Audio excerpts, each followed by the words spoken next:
இதுதான் நம்மளோட க்ரூஸ் ஷிப்பில் நம்ம ஸ்டே பண்ணியிருந்த ரூமு. அழகாக நீட்டாக ஆர்கனைஸ் பண்ணி வச்சுருந்தாங்க. பெட்டு செம நீட்டாக ஒரு 5 பில்லோலாம் போட்டு. என் பையன் வந்து அதை பார்த்தோன்னே செம்ம எக்ஸைட் ஆகிட்டான். அங்கே எங்கேயுமா குதிச்சிட்டு இருந்தான். அதுக்கப்புறம் பக்கத்துலேயே வந்து ஒரு கவுச் கொடுத்துருந்தாங்க. வெல் ஆர்கனைஸ்டாக இருந்துச்சு. பில்லோஸ் எல்லாமே குஷன்ஸ் எல்லாம் கொடுத்துருந்தாங்க. அதுக்கப்புறம் ஒரு குட்டி டீ டேபிள்.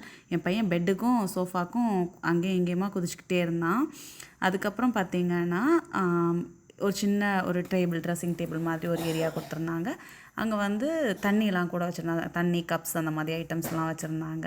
அதுக்கப்புறம் அதுக்கு ஆப்போசிட் சைடில் பார்த்திங்கன்னா ஒரு பெயிண்டிங் வச்சுருந்தாங்க. ஒரு 3 கேர்ள்ஸ் பீச்சில் உட்காந்துருக்கிற மாதிரி ஒரு அழகான பெயிண்டிங்ஸ். அதுக்கப்புறம் வந்து ஃபோன் கூட இருந்துச்சு. இன்கேஸ் நம்மளை வந்து மெயின் ரூமுக்கு கனெக்ட் பண்ணோன்னா அந்த மாதிரி ஒரு லாக்கர். அதுக்கப்புறம் வந்து கீழே ஒரு ஃப்ரிட்ஜும் கொடுத்துருந்தாங்க வித் சம் ட்ரிங்க்கு. நம்ம இன்கேஸ் வேணும்னா அதுலேருந்து எடுத்து யூஸ் பண்ணிக்கலாம். நமக்கு வந்து சார்ஜ் பண்ணிப்பாங்க நம்மளோட கார்டில். இந்த மாதிரி ட்ராஸ் கூட கொடுத்துருந்தாங்க. ஒரு ட்ராவில் என்னோடய ஐட்டம் வச்சுருந்தேன். அதுக்கப்புறம் பார்த்திங்கன்னா இந்த பக்கம் ஒரு வார்ட்ரோப் இருந்துச்சு. அதில் நான் கொஞ்சம் என்னோடய பேகு அப்புறம் ட்ரெஸ் அதெல்லாமே அங்கே உள்ளார வச்சுருந்தேன். இதில் பெட்டுக்கு பக்கத்தில் ஒரு சின்ன லைட்டும் ஒரு ஸ்டாண்டும் கொடுத்துருந்தாங்க. அதுக்கப்புறம் ஒரு ஃபுல் மிரர் கொடுத்துருந்தாங்க.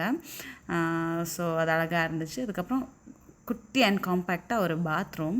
இதில் வந்து மேலே பார்த்திங்கன்னா கப்ஸு, அதுக்கப்புறம் ஹேர் ட்ரையர்லாம் கொடுத்துருந்தாங்க. அப்புறம் நாப்கின் டிஸ்போஸ் பண்ணுறதுக்கான அந்த பேக்ஸு. அதுக்கப்புறம் இந்த பக்கம் பார்த்திங்கன்னா டவல். நாங்கள் 2 பேர் இருந்தனாலே என்னமோ 2 பாத் டவலும் 2 ஃபேஸ் டவலும் வச்சுருந்தாங்க. இந்த பக்கமும் டவல்ஸ் வச்சுருந்தாங்க. அதுக்கப்புறம் இந்த ஷவர் ரூம் எனக்கு ரொம்ப பிடிச்சிருந்தது. ரொம்ப குட்டி ஸ்பேஸில் அழகாக காம்பேக்டாக பண்ணியிருந்தாங்க. அதுக்கப்புறம் நமக்கு தேவையான ஷவர் ஜெல்லு, லோஷன், கண்டிஷ்னர் எல்லாமே வச்சுருந்தாங்க. ஷாம்பு எல்லாமே வச்சுருந்தாங்க. என் பையன் போய் நின்று ஃபன் பண்ணிட்டு இருந்தான். இப்போ வந்து நம்ம அந்த கவுச்சில் உட்காந்துருக்கிறேன் நான்.